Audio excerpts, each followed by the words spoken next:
Yes, Nel.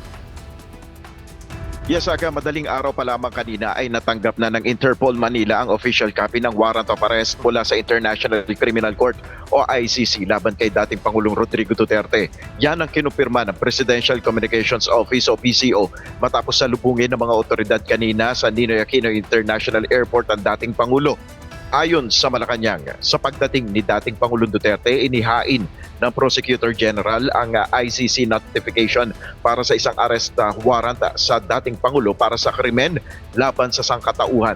Dagdag nito, ang dating Pangulo anya at ang kanyang grupo ay nasa mabuting kalusugan at sinuri ng mga doktor ng gobyerno upang matiyak na nasa maayos siyang kalagayan. Ayon pa sa PCO, ang mga opisyal ng PNP na nagpatupad ng warrant ay tiniyak na may suot na body camera at nasa kustodiya na siya ng mga kinauukulan. Ang iba pang detalye, ihatid natin mamaya aga matapos ang isasagawang press briefing mamaya-maya lamang ng PCO kaugnay nga ng mga issue na ito. Yan muna ang ating update. Balik sa iyo, Aga. Nel, kailan natanggap ng Malacanang yung communication mula sa ICC? Kasi sinasabi nila kahapon wala pa .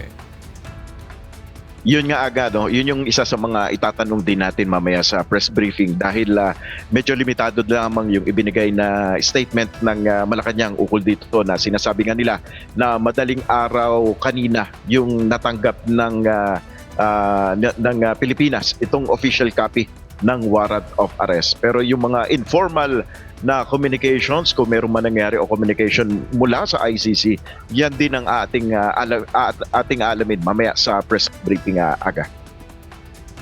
Nel, may impormasyon ba yung palasyo kung may iba pang pinaaresto ang ICC bukod sa dating Pangulo?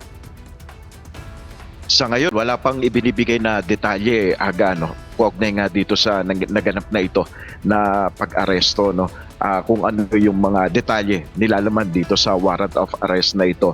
Pipilitin natin makuha ang iba pang mga detalye kaugnay niyan, Aga. Okay, maraming salamat, Nel Mariboho.